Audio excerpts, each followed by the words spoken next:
There's only one boss in this place, and that's me. The HNIC. Hey everybody, welcome back to the Indie Comics Dispatch. I am so happy today to have with us Jeffrey Johnson, author and creator of Ennead, as we discussed last time. That I got it right? I think that's right. I think that's where people are landing. All right. It said we let the people decide, and I think that's what they've decided. Well, that's what I decided at least. So. Welcome, Jeffrey. Thank you so much for being here today. We talked a little bit when you were in the midst of your Kickstarter. Your Kickstarter is now finished, and I have read all of issue 1, and so I'm excited to talk about it. But let's start just by telling us about yourself. What's your background? Tell us your origin story. Origin story is an interesting one, but the elevator version of the origin story, I was a classroom teacher for some time. After undergrad, I decided to go back and get a postgrad degree in teaching. And I spent some time teaching and realized that there were a tad too many favorites played and politics played inside schools. And I'm not one to bite my tongue. So I didn't, it just ended up not being the right fit for my teaching style. So I bounced around. I spent some time in educational nonprofits, and ultimately made my way into a coaching position at a local CrossFit gym. So I've been doing that since 2016 as my primary kind of bill-paying gig. I love it. I get to teach. I can curse at my students. There's something special about an environment where teaching and learning is central to what you're doing, and your students want to be there. And there's not automatic, but close to automatic buy-in, because these are adults paying their hard-earned dollars to do something that they already think benefits them. Whereas, it's hard sometimes to prove to kids why what they're doing in a given moment is really relevant, especially when you personally don't always believe that. I came in right on the trend of scripted lesson plans, and I'm not a huge fan of that kind of stuff. So when I left teaching back in 2016, one of the first things that I did, other than start coaching at my gym, was I started scripting comics. And it really at that point in time came out of nowhere. It was not something that I had ever tried before, but what I had my hand in since undergrad was amateur documentary filmmaking. So I was entering film festivals. If a friend started a new job or a new project, I was asking them to let me, shoot it as a run and gun documentary. And so storyboarding and storytelling for me started there. And then I made the pivot to comics back in 2015, 2016. Wrote some things that no artist wanted to pay any attention to. I closed it down for a little while, and then in the beginning of 2020, picked it back up. Wow, that's awesome. So going to your gym for just a minute, do you have a lot of people coming in like me that need to lose the COVID-19? I mean, I've been eating too much queso during quarantine. Luckily for us, we have some extremely loyal membership. And a lot of these folks have stuck with us. We've done online classes. We've done outdoor classes. Awesome. We've been back inside now. This will be week 11 back inside next week. And so, most of our members are members from pre-COVID. Now, I won't make any comments on to whether or not they put on or did not put on that COVID-19. But they're the same people for the most part, which is nice. We do have new folks venturing in because they found us during our online or outdoor. I'm the town that I work in. It's a very small city. I call it a town. It's really a city, but it's about the size of a town. It's Hoboken, New Jersey. So it's just outside of Manhattan. So we were outside over the summer. There were a lot of eyes on us. And so folks found us through there. So again, won't comment on why they came, but they definitely came in post COVID. But it's been an interesting restart. But again, we're grateful for that membership. That's awesome. That's awesome. So back to comic books. Have you always been a fan of comic books? Like, do you remember reading comics as a kid? What was your first comic book? So my comic story as a kid is another kind of wacky one. So I used to spend, my parents split up when I was really young. So after school, I would go spend time with my Nana. So my Nana lived in an inner city in New Jersey, northern New Jersey. And when I would be with her. She would often go to what she would call the picket store, your corner store, your bodega, your convenience store, and she would play her numbers. And whenever she played her numbers, I would sit down in front of the comic stand, mostly because it was kind of the only thing in the store that a kid would be drawn to other than candy. And I would just kind of look through comics. And I very rarely was able to take one home. I don't remember the issue, but I do know that somewhere in my mom's storage from way back when is a Superman comic. I can't tell you what issue it is, but the first comic that my Nana ever bought for me was a Superman comic. I knew I liked you. So you can definitely link it back to that, because I remember for years I wouldn't take that thing out of the plastic. It's still in the original wrapping, not because that issue was really all that important. I couldn't say whether it was or it wasn't, but for me, it was the first comic book that I ever took home. So I had spent years just looking at these things. You know, one of the convenience stores my Nana would go to was right next door to an arcade. So like, you know, if I couldn't beg her to let me go into the arcade, the next best thing was to just rifle through the comic rack. And so that's kind of my beginning love with comics. And then I had a re-entry as an adult with The Walking Dead. That was the thing that brought me back into it and made me realize that although the childhood connection was kind of circumstantial, that there really was something for me in the comic book space. Nice. Very cool. Very cool.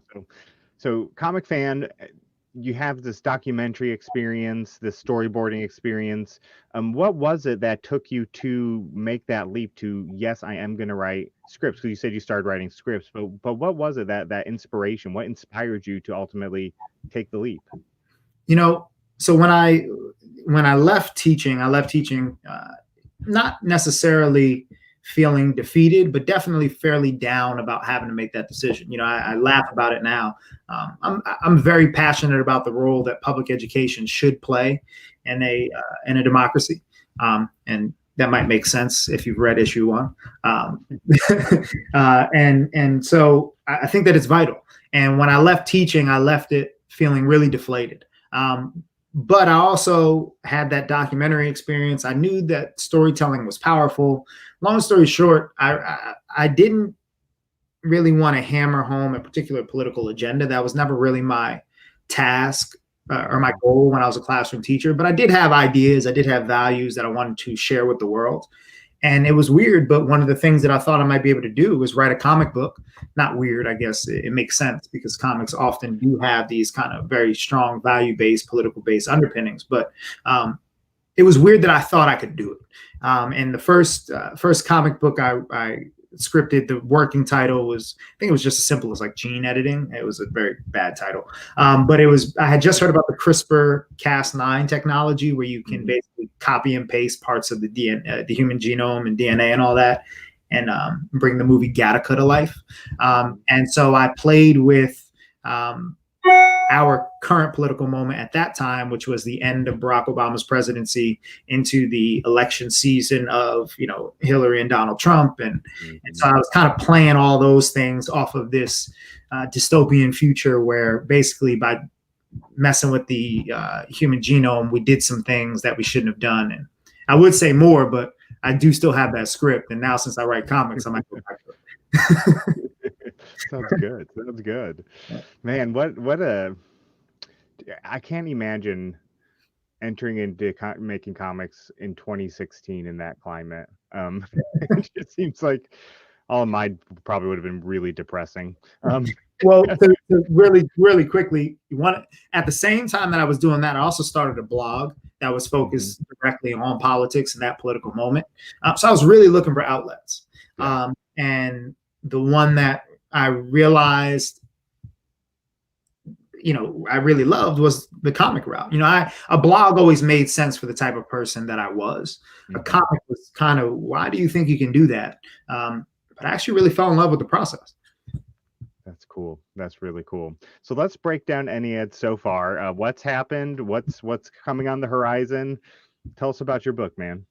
So, you know, Ennead, the Rule of 9 is an epic fantasy graphic novel series that really checks off a lot of boxes for me from a that value-based perspective. So I've always loved epic fantasy because of the things that epic fantasy and sci-fi and these types of genres focus on, and that is escapism with a tether to reality. That's the way I like to describe it.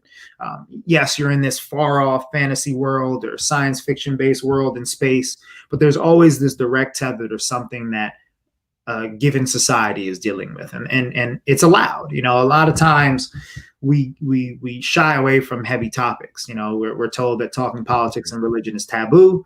As a philosophy and religion major, that doesn't make sense to me. I talk about that stuff for fun. So Ennead is really it's my attempt to do just that, to dive into all these otherwise taboo topics that we need to be discussing. And at the same time, we get to play with swords while we do it. So Ennead follows 4 major protagonists. 3 have already been introduced. At least the first arc, at least, follows 4 major protagonists. The first one is a gentleman with some skills.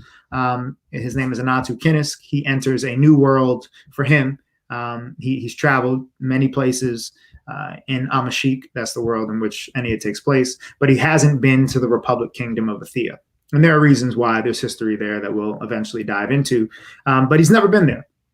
But as he is looking for a fresh start, he decides to go to the one place where people might not know him. And so he ends up in Athea, but the problem that he's not really aware of just yet is Athea is about to fall back into the throes of this decades-long war. Athea has been in kind of a Cold War phase with their former countrymen and really overseers, the Dabashi Empire. They've been like a Cold War kind of tamped down political conflict for the last 15, 20 years. Just so happens that when Anatu comes back, they're right on the cusp of that war turning hot again. So a man looking for peace ends up in a country that's about to fall back into chaos. The rulers of Athea are Queen Ilaria and her husband, King Julius, who are the other 2 major protagonists who we've met so far. And while Queen Ilaria is trying to really make sure that the Ennead, which we can talk about in a second, survives, and the political idea that represents can live on beyond her. There's a very particular rule. The rule of 9 is very particular, and once she is no longer queen, power will have to change hands across the board. The political hierarchy will completely shift in Athea. And so while she's trying to solidify that transfer of power, her husband and king are at the border dealing with the reigniting of this 50-year war. That's kind of what you get thrown into. I'm a big fan of stories that start off hot.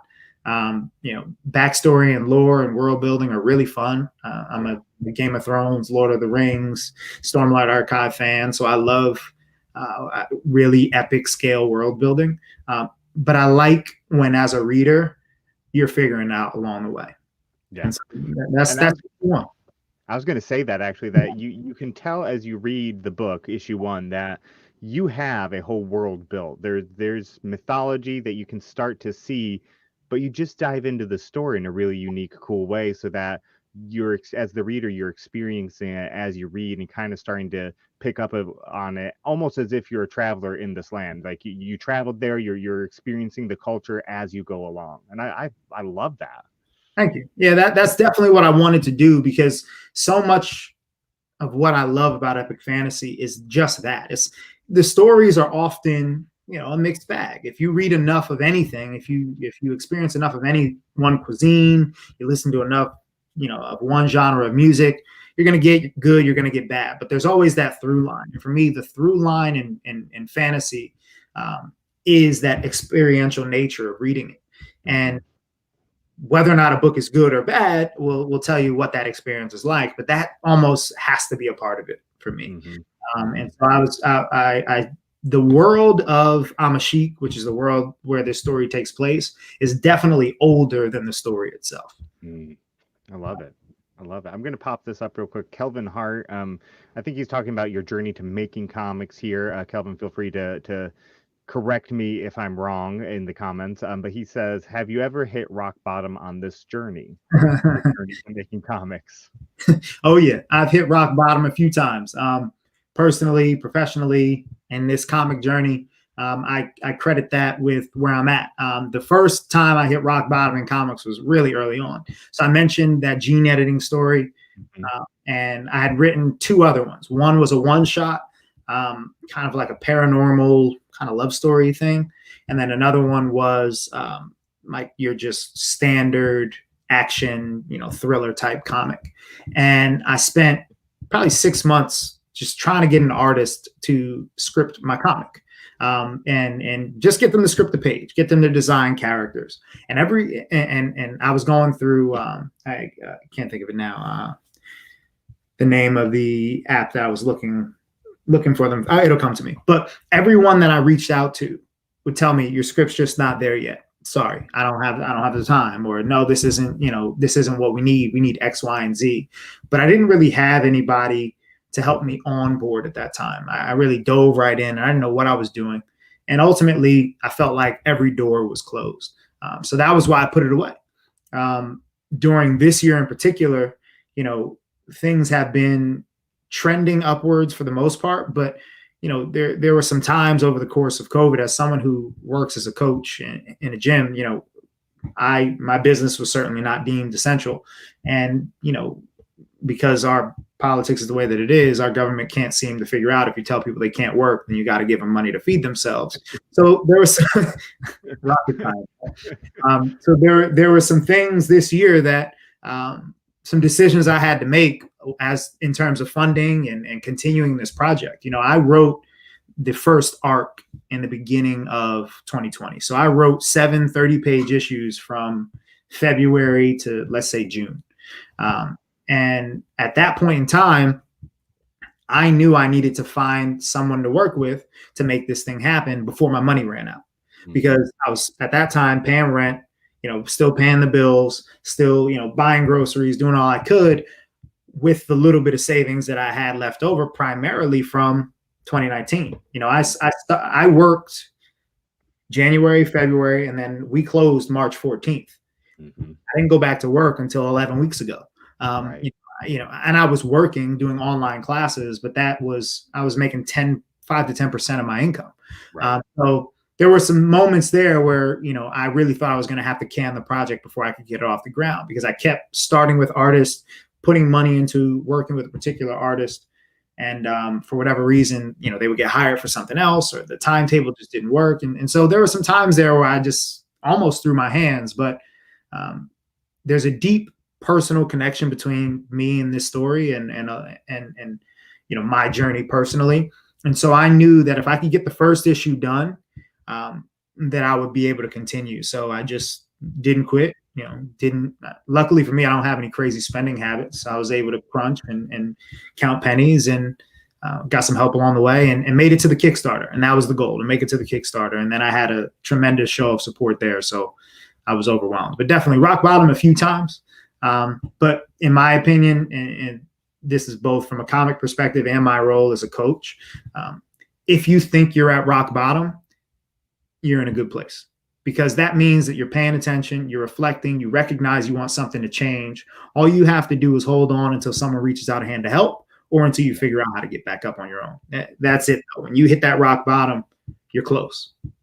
Oh, yeah. I mean, I've heard other people say before, like, once you hit rock bottom, there's nowhere to go but up at that point. Like, yep, that's it. Just start climbing. So, Ennead, you mentioned the first arc, I think, has 7 books lined up for it. Yes, so sir. Do you see this being how many issues in total? How many arcs do you have, or is this ongoing? You don't even know yet? So I do know that answer has changed over the course of me writing the story. I mentioned the kind of the big 3 in my kind of pantheon of epic fantasy: Brandon Sanderson and the Stormlight Archive, George R. R. Martin and A Song of Ice and Fire, and then of course Tolkien and Lord of the Rings. And of those 3, George Martin is definitely my favorite. And I think it's because he takes the grittiest and the kind of maybe hyper realistic in a sense approach to the genre. So, one of the things he always says is the tale grows in the telling. And for me, at first, I thought I was writing a, maybe 60 to 90 page one shot graphic novel. Wow. And that was what I set out to do. And that was initially what I put down in the beginning of the year. And that was when my main character, Anatu Kinnis, didn't even exist. He wasn't in the first iteration of Ennead. It just focused on King Julius and his sons. And as I began to tell their story, which, you see they open book one, I realized that although I felt their story was solid, I didn't feel like it was the focal point. I felt like it was too disconnected from the reader because they were enthralled in this military conflict. And not that you can't dive into characters in military dramas, but oftentimes the war is the spectacle, and that's what you're coming to see. And I didn't want to tell that story. I wanted there to be a through line. I wanted you to understand the people. I wanted you to understand the inter and intrapersonal relationships. And that was where Anatu really came from. And so that was when I decided, okay, so this thing is going to be 6 or 7 books. And then by the time I got through that first arc and it was done, every story at the end of this first arc has a ribbon on it. But there's still so many places to go. So once I finished that, instead of jumping in and writing the next issue, issue 8, I went ahead and wrote loose outlines and synopses for 3 more arcs. Wow. So I'm looking at right now story that would get me into the 30 issue range. But one of the things that I did, because my Kickstarter was so successful, is I was able to really think about how I was going to grow the project. At this point, luckily for me, not only did I successfully fund, but I made enough to fund book 2. So book 2 will start production tomorrow. And that was something I wasn't sure was going to happen. I mentioned I didn't really make a lot of money in 2020. So the fact that folks really showed up to support that Kickstarter means this book literally can continue. With a baby on the way, I was not going to be able to selfishly spend money on my comic. So I'm immensely grateful for that. So now I wrote outlines and synopses for 12 one-shot comics that will be released with the issues as they come out. So now you get the linear first arc, but I also get the opportunity to expand and introduce you to this world that I mentioned is older than the story itself. So the first one takes place in the Dabashi Empire, which, they're in issue 1. Mm-hmm. It's really unclear, who the antagonist is to Julius and his sons. But it's clear that that's kind of where they're coming from. And so we get to look into that culture in this first one shot, because one of the other things that's really important to me is that I'm not telling a story that's one dimensional. There is no good and bad guy in my story. There's pro and antagonist for sure, but from a moral or ethical perspective, you're going to have to make that call. So the ability to humanize and really broaden the spectrum of the world, I think, will really liven up that aspect. That's really cool. I really love it. Which what I was thinking in my head about the king and his son. I can never remember all the names right now. I got to go back and reread it. There's a lot of yeah. About are these guys going to end up being the bad guys? But I love that you just said there's no good guys, there's no bad guys. It's just people are who they are. Can I give you a really quick ND Comics exclusive? So yeah. I'm writing an author's edition. And so the author's edition was up there in one of the higher tiers. And basically it is the pencils of my pages with commentary as the dialogue. So you're hearing from me. And one of the things that I share is when this story was written as that one shot, that is exactly what happened. Julius and his sons ultimately became the bad guys. And I didn't want that. So and I didn't just add Anatu to the story. I changed their direction. So they have a very similar dynamic. Julius only had one son in the first iteration. He had a very different relationship with that one son than we see split among his 2 boys. But ultimately, it was to be revealed that they were the bad guys, and that was just too straightforward for me. So that was one of the things that I ended up changing up. I love that. I love that so much.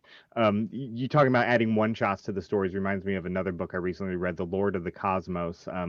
Jason Lennox makes that, and he does this great thing where it's a much bigger story. It's totally different than Ennead, but it's a much bigger story that he's telling. At the end, he includes one shots to kind of tie in things that you may have heard in other issues or whatever. So I love that you're doing that. That's only the second time I've heard of people doing that. So I love that. You had posted something, what are the trends that you think we're going to see in 2021 in indie comics? And I would hope that's one of them. I'm big on, I had a professor who would talk about dwelling in the depths. And so much so that my forearm is devoted to the concept. I have a lot of tattoos over here. But he would talk about thinking about the infinite in terms of infinite depth, not infinite in a linear fashion. So for me, there is only Ennead. There is only this universe, So I mentioned that, I might go back to some of these old books. Right. I'm not going to do that unless Ennead is so wildly successful that people want another title from me. And not because I think there's anything wrong with having multiple titles as one singular creator, but I'm all about diving deep. And so I want you to understand everything that you can at a given moment in time about this world, so you can really be with me. So when I ask a political question, when I ask a cultural question, when I make a tough decision with one of my characters, I want you to know as much as you can when you evaluate that. And I want to kind of answer some of those questions as quickly as I can for my readers, because that's how I like to consume my stories. I need to know if you leave me with a cliffhanger, if you make someone do something morally gray, what happens? Like the fact that I almost said something spoilery about Game of Thrones, so I won't say that. But the fact that I've had to wait 10 years for this answer, drives me nuts. I'm looking forward to the next book, but at the same time, it's like we as a fan base have been asking this question. I need to know. Please stop writing anthologies, George. Like, finish the book. I love you, but finish. So that's kind of the approach that I'm taking here. So that's really important to me. That's really cool. That's really, really cool. Which answers one of my other questions for you, was that, it feels like a much larger world. Are we going to explore this world outside of Ennead? And more or less, yes. Yes. Is what you're saying through these other one-shots. For sure. And some of these other one-shots, so there's one that's already in production. That'll be the one that comes out with issue 2. And then there's another one that's also scripted. One of the other things that I want to do is I want to get as many different artists as I can. So if I give an artist a story in a particular country or a particular realm or particular plane of existence, whatever it ends up being, like, you're the artist for that thing. That's how I want to build this, because like cultures, like religions, perspective matters. And, so have you ever read the Stormlight Archive? I've not, no. So there's something in the latest book, and this isn't really a spoiler, but it screams of the God Vita. I always screw that name up, but the ancient Indian. Now I can't say it. Right. I would screw it up, and I knew I wanted to say it, and I knew I was going to mess it up, but I went with it anyway. But the ancient Hindu text, and I swear that that there's a particular through line in this latest book that is directly inspired by some reading of Hindu text, but it's through his interpretation of it. So, I think that we always are taking advantage of the power of interpretation, but sometimes that's not made clear. We try to make things monolithic. We try to make things monotone. And I want this world, as it's presented to folks, to look and feel different depending on where you are at the moment. So when you're reading the main storyline, you're reading it as a traveler with one particular perspective. But when you're reading a certain one-shot, the two really have nothing to do with one another other than the fact that they're in the same world. So I thought that would be something unique, and along the way, hopefully I find enough folks who want to be a part of the project that I can do that. And we'll get to your artists, your main artist on book one in just a moment here, but I do want to throw up a couple comments here. Dan Schmidt, author of Worms Crawl In. Where can I find your book? That's an important question, Dan. Very important question. So, at the moment, I am building my website, but in the interim, there's a website called Global Comics. It is an upstart, almost, I don't want to say competitor Comixology, because they have a whole different, marketing and money making setup. Mm-hmm. But it's a subscription based model. You can subscribe in different ways monthly. You can make X amount of page purchases. So it's really unique. The pay structure is really unique. So you can find it on Global Comics. There is the first 12 pages are free. And then to read the remainder of the book, you would have to either subscribe for a month. You can do that for as low as $4.99, and you get a lot of great indie books on Global Comics. One of the things they just added was a crowdfunder feature. So if a project is currently crowdfunding, it can be found under that. If it's a successfully crowdfunded project, it can be found there. So they're trying to build their relationship with the indie community. So you can read it there. Tomorrow, I'll actually be doing a giveaway. So follow me on Instagram. Maybe you can win a free digital PDF. And quite frankly, at Ennead Comic, at Ennead_comic, if you want to get a digital copy of the book right now, just shoot me a DM and we can work it out. Very cool. Very cool.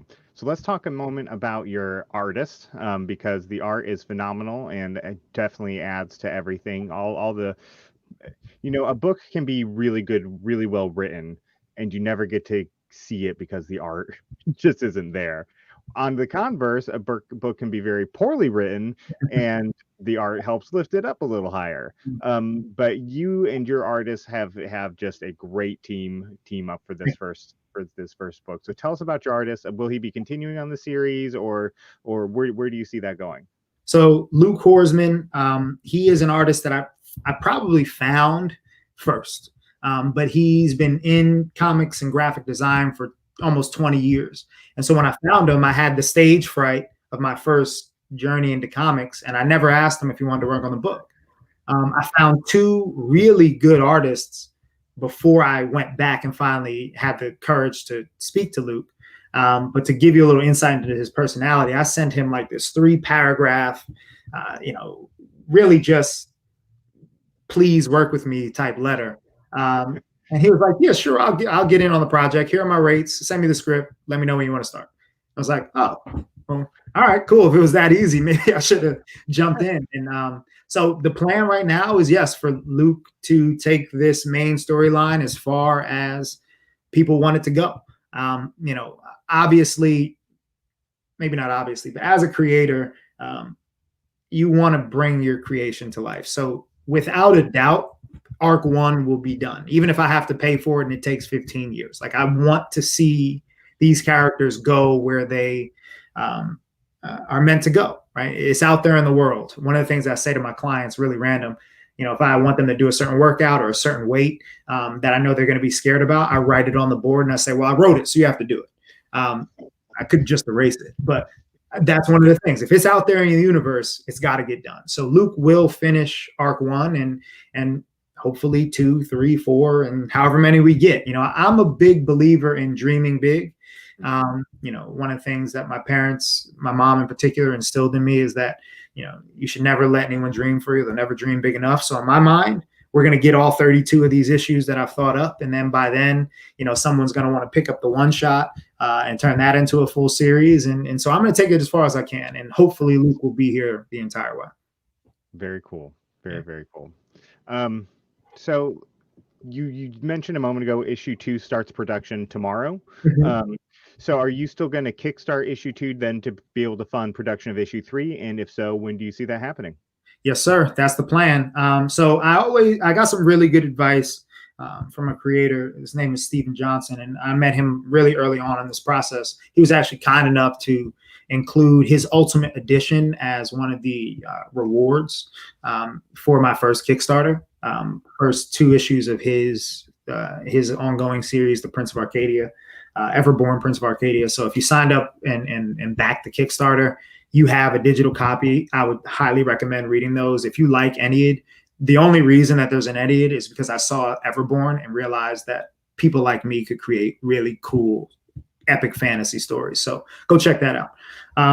And so issue 2 will be hitting Kickstarter. I'm loosely saying March and April. I'll be a dad sometime in the month of February. So recognizing that the artwork is already paid for, the script is already done, the one shot that is going to accompany it is already in production. All I'll really have to handle at that point is getting the rewards set up and the actual campaign set up. So, but, understanding that I may want to throw my phone in the middle of the highway somewhere and just spend time with my baby, March or April for sure, I definitely will be back on Kickstarter for issue 2. That's awesome. That's great. And I feel like my plan is to get 3 Kickstarters this year: March, April, July, August, and then October, November. That's the goal, and I've got the work to do it. So all I need is the good folks who might be watching this to come support, and it'll happen. it will happen because your first Kickstarter was phenomenal. And I was going to say it must be I can't imagine. I've not created something through Kickstarter. So I imagine that it must feel really good to be at a spot where you've made so much on your first Kickstarter that basically from here on out you can create pre-order campaigns. You get that done, and then you don't have to worry about getting the funds in to actually complete the book that it's Kickstarting. It's a phenomenal feeling, and I'm someone who, if we had 2 hours, I could talk about just my difficulties with dealing with conflict as a kid and dealing with adversity and really how small I felt as a human being, and dealing with anxiety and depression, and those things all fuel what I'm doing right now. So when I saw that I was funded in 8 hours, I went to work. I purposely launched when I was at work. So as a CrossFit coach, I'm typically at work by 5:45 in the morning in the COVID era, 5:15 in the non-COVID era. So I'm up early. So I purposely launched in the middle of my morning shift because I didn't want to see what happened. And I went home, and then by the time I went back for my evening shift to have already been funded, it blew me away because I was never someone who thought that what I was writing was good enough. I was never someone who thought that when I articulated an idea, people understood it. So to have that almost instant feedback that in this instance, both of those things couldn't be further from the truth was huge. So now going forward, I definitely am in it for the long haul. I really love this story. Fantasy, like I said, is escapism with a tether to reality. And you can always find me on Reddit or, these different Discord chats about different books and forums and things like that. By the way, you introduced me to Discord, and it's been bad ever since. I'm in a lot of random Discord groups at the moment. That being said, like I've always enjoyed that stuff. And my wildest dream is that one day people will do that about Ennead. That's the goal. And that I can come up with a bunch of burner accounts and taunt people with bad ideas and, give red herrings for where the story is going to go. And Sounds good. Yeah, that's my plan. Well, speaking of Kickstarter, I remember when you launched, I would think I was eating breakfast when it launched. I got the notification it launched, and I went ahead and pledged like right away as soon as it was. I couldn't remember if I was or not. You were first. I said the trend. But one of the reasons I think you've had success is because within the indie comic community, you just come across as such a positive and good-natured guy. There are very big mixes of personalities. I'd say the indie comic community is very supportive overall, but you've got different personalities like anything in life. And every interaction I've had with you, and I think other people have had with you, has just been positive and uplifting. And so I think that played a big part in your success. Thank you. But what was something about Kickstarter that surprised you? What are some Kickstarter tips you might give to other people who are thinking about doing their first Kickstarter? What surprised me about Kickstarter was that there are people on the other end of the pledges. One of the personal choices I made was to individually thank everybody who backed my project, including the 2 people who backed out last minute. I sent them very nice, positive messages, understanding that things change. You realize maybe you don't have the funds, maybe you supported something thinking it was one thing, but it was something else. I don't know if the gentleman is watching, but I had a decent back and forth with someone who was disappointed that the book was black and white. And we had we had a disagreement, and I made it clear that I disagreed with his opinion of the work, but I tried to do so respectfully. I offered him a refund, et cetera, et cetera. He ended up not wanting that. Hopefully he enjoyed the book. So that was one thing, that there were people on the other side of the pledges, and that the platform, like most social media platforms, gives you an opportunity to really connect with people if you want. And I'm big on that.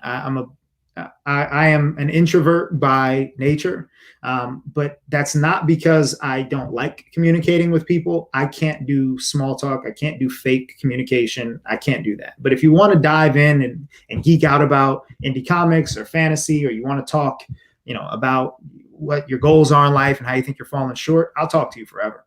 But I can't do the who won the football game. I like football, but I'm not going to talk to you about football for 25 minutes. It doesn't work for me. So when I again, it's the thing about depth. I want to dive in. So Kickstarter definitely allowed me to do that, and I was surprised.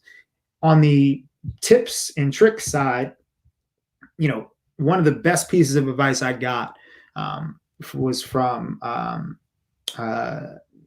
the author of Howie at Eton Comics. I'm blanking on his name. Oh, yeah. He gave me a bit of advice, and that was to get the preview page up as soon as possible. He mentioned having it up for at least a month. I think I had mine up for 3 weeks. And he said, because as you are building your fan base and your email list, in the beginning, you're really going to need people who get reminded about your project. They don't know who you are yet. So if you can get that up and really drive traffic there, people can go about their business, forget about you, and then get that reminder for why they saved your project. And I thought that was huge. The percentage of people that follow a particular project and then end up converting into backers on Kickstarter, according to their own data, is somewhere in the low 20%. I finished my project with 27% conversion of those people. And I think it was because I found them so early, and then reaching out to them when I could, or they reached out to me on Instagram after they did it, just building those person-to-person relationships. I found Instagram to be really good for me because when I connected with someone, the DM feature allowed us to just have real conversations behind the scene. So kind of what surprised me about Kickstarter is probably going to be my biggest tip for running your own. Get yourself and your project out there, and then you got to go find the people who would read it. And you don't have to beat down anybody's door. If you send someone a nice message asking if they read your sample issue and they heart your message, move on. But if you get text back, start a conversation. That for me, I think, was huge. I had so much of my backing came from people that I had direct communication with. The analytics on Kickstarter are amazing. So out of the 161 backers I got, and this isn't counting family and friends who supported me, I would say about 45-ish% when all was said and done were people that I met on the internet and made direct contact with. That's cool. So that to me would be the biggest place to start. That's awesome. And I want to harken back to a comment some other creators said the other week on Broadcast from the Dispatch, is that if you as a creator reach out, this isn't to you, Jeff, this is just general blanket statement. If you as a creator reach out asking somebody to directly asking for support of your Kickstarter, be sure to be ready to support theirs when they launch also. For sure. I proudly, and I will brag about this, got the super backer tag this year. Awesome. So I heard you, I think it might have been the last the team night that I missed, and sorry about that. I'm at work in my podcast studio here because the internet at my house right now is not cooperating. But I heard you mention there that you kind of have a little bit of a problem supporting projects, and there was a time there right in the middle of mine where I was supporting like 20 live projects, and I was like, these are gonna hit, and if I don't fund hit, I'm gonna be in trouble. So thankfully I funded, but definitely some of the people who I reached out to who were already in this space, already creating, were some of the most helpful. They were, like you mentioned, how friendly and cooperative this space can be. I felt that. And even when people are less receptive and less willing to help, I haven't necessarily been hit with a cold shoulder. I just feel like everybody who's in this space is doing this equal parts passion and grit. And sometimes you don't have time to interact. So, don't be discouraged if you are a new creator in the space and you reach out to someone and they don't really have time to get back to you. More often than not, they'll circle back when they have the time. Yeah, that's definitely true. I have definitely found that. Even just asking people for interviews, like sometimes they leave it on scene, and then a couple weeks later they come back and like, oh yeah, I'd love to. Sorry, I've just been so busy. Okay, cool. Yeah. Dan again, author of Worms Crawl In, says building those relationships is tough for us introverts. For sure. I'm also an introvert, so I. But I think this is where the internet helps us, right? And so, if you, I don't go to crowded spaces. I don't go to before again. This is not COVID was standing, right? I'm not a club guy. I'm not a bar guy. I'm not a dinner party guy. I'm very much like, let's you and I go to a coffee shop, sit down and talk. Yeah. And because of the way you can compartmentalize relationships to a platform, I think it mimics that. When I call someone who I haven't seen or text someone I haven't seen and say, hey, let's go to a coffee shop, there are probably 10 to 20 things that we have in common that we know will likely touch across that conversation. We touch them all. We touch some of them.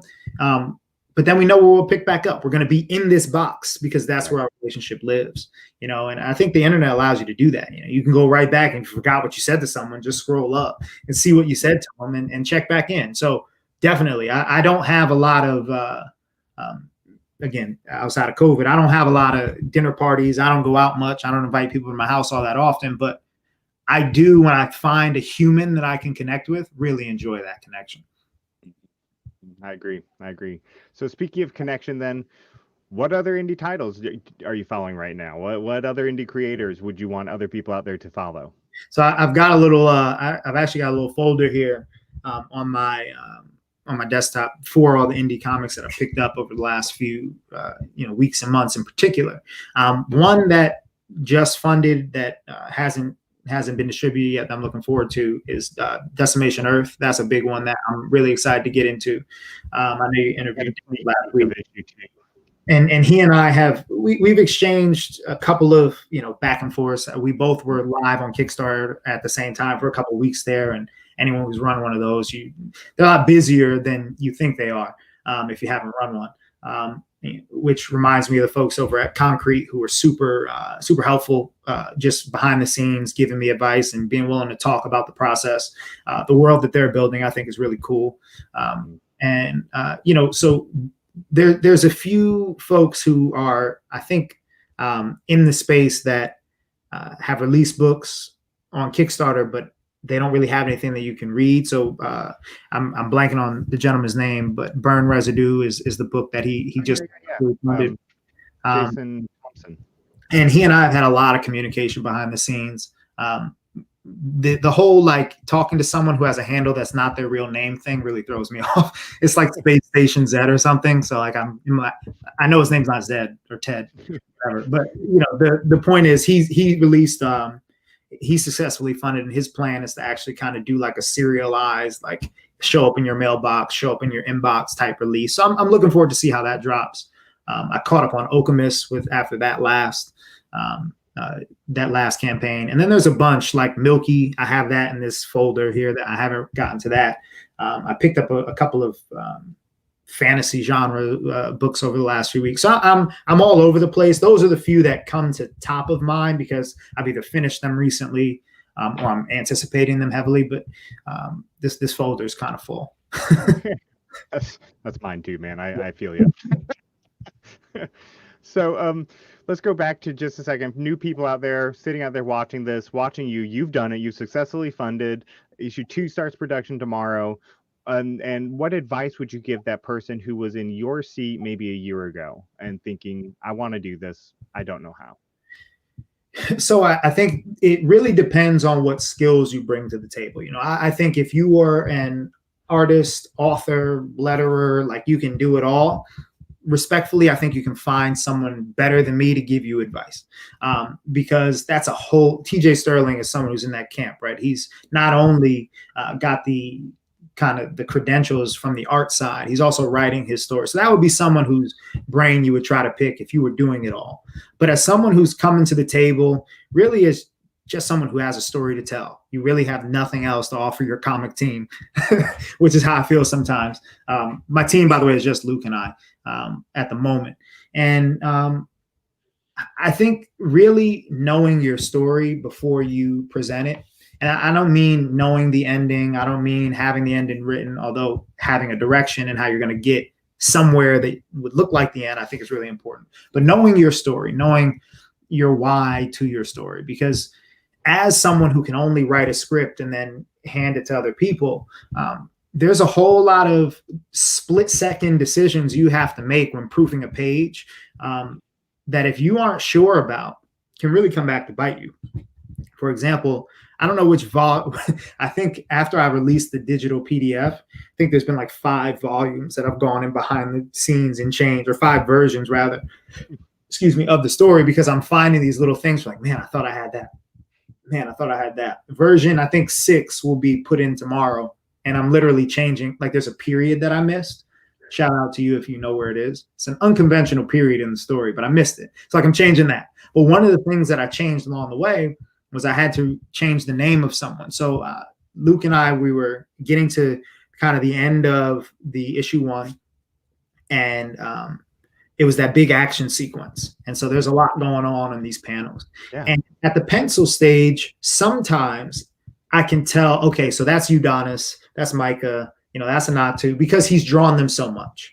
But there are other characters who are secondary characters whose roles expand as the story goes, who he hasn't really drawn yet, or he's only drawn once. So there's a particular character, Sir Garrick. He's one of my favorite characters, Sir Garrick Nans. He has a nice role to play in the story. And then he's one of King Julius's guardsmen. I call them bondsmen, bonded soldiers. It's a twist on the name. I didn't want to call them knights. I put Sir Garrick's in issue 1, and then there's a gentleman by the name of Sir Teshi, who really doesn't get introduced until 2 or 3 issues down the line. But there's a particular scene where King Julius gives Garrick a clear direction, and that direction means Garrick should have stayed in one place. Well, that kind of went over Luke's head because he hasn't read issue 3 and 4, and Luke also he pencils a page not having read the page that's coming after. It's actually really unique. He goes and reads the script live. But that being said, he drew a page where Garrick was given a direction to stand still. I'm trying to do this all, by the way, without giving spoilers. Yeah, you're doing well. So I know what's he gave Garrick a direction to stand still, but then he drew Garrick in the middle of the action. So now, world building broken, story over. What do I do? Well, luckily, in the inking phase of the page where he gave Garrick the direction, he didn't give Garrick really any facial details at all. He just knew he was the bondsman. So I took Sir Teshi, who's a character who you will get introduced to, who is in this moment, and I just gave him that role that Sir Garrick originally had. So depending on what version of the digital copy you have, you might have the Sir Garrick version or the Sir Teshi version. But in that moment, like if I was the artist, I just change his facial features, re-ink it. It's all digital, and not that it's easy, but it's in my control. But at that moment, if I didn't know where my story was going to an extent, I wouldn't have been able to make that pivot so seamlessly. It wouldn't have ruined the book, but it definitely would have nagged at me forever. It's like people in, if you're watching The Mandalorian or if you watch Walking Dead, it's like the people who get caught on set, like behind the scenes. It happened in Mandalorian. In episode 1 of The Walking Dead, there's a dude drinking Starbucks in a horde of zombies. Like, I didn't want to have one of those moments. And so this could have been one. So definitely know your story, know it well, because there are going to be some unforeseen things that you as the writer are going to come up against, and your illustrator is going to need you to know, because they're going to, in order for them to make these split-second decisions, you're going to have to know the answers. That's awesome. Great advice. Great advice. So let's say, well, actually, real quick, because I like this question. I always ask this question for me. It's not for anybody else.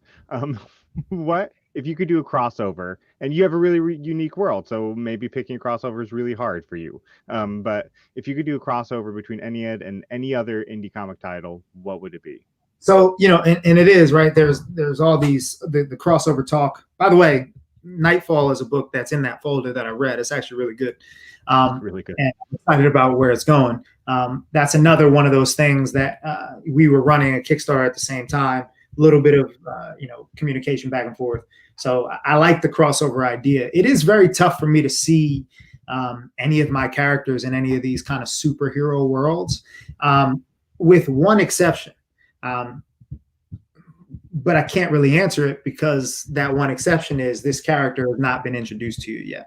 So if we do this again in June, July, August of 2021, she will have been introduced. You'll know her name. You'll know a little bit about her. There'll be some teases out there. I know how I want to introduce her on Instagram before her grand introduction into issue 3.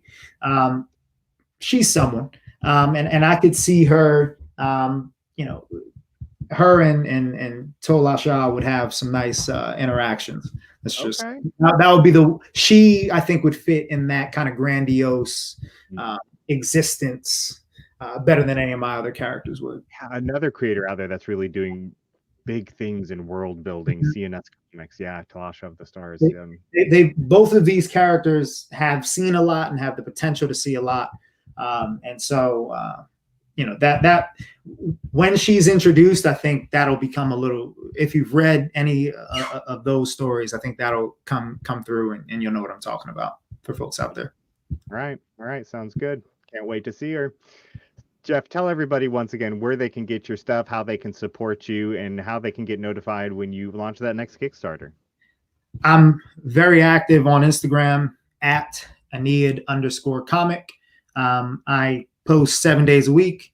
That again will probably change some in February, but leading up to that and after that, I'm very active there. So that's the easiest place to get in touch with me. I'm also on Facebook and Twitter with the same handle. If you want to get the book now, Global Comics is going to be the place to go. Global Comics, again, is a web-based Comixology-like platform.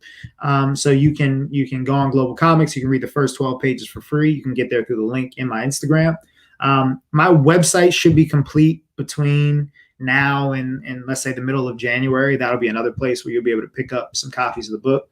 But quite frankly, if you want to read all of issue 1 and you don't want to go through Global Comics, just reach out to me on Instagram, and it's just an email and a Venmo or PayPal away.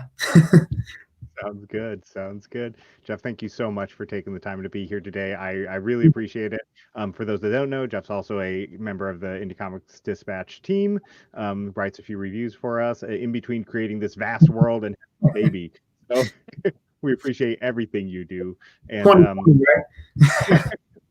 so guys, if you don't follow him, go follow him, get this book. I navigated the Global Comics interface this morning, and it is easy and wonderful, and it was a great system. Go sign up, get the book from there if you don't already have it. Jeff, thank you again, everybody. This is the last interview of 2020. We're not doing any other interviews for the rest of the year. We'll see you guys back in January. Enjoy your holiday season, whatever holiday you may be celebrating this time of year, and take it easy, relax a little bit, and enjoy some time with family. That's what the Indie Comics Dispatch is going to be doing. So I hope you guys can do the same too. We will talk to you guys later.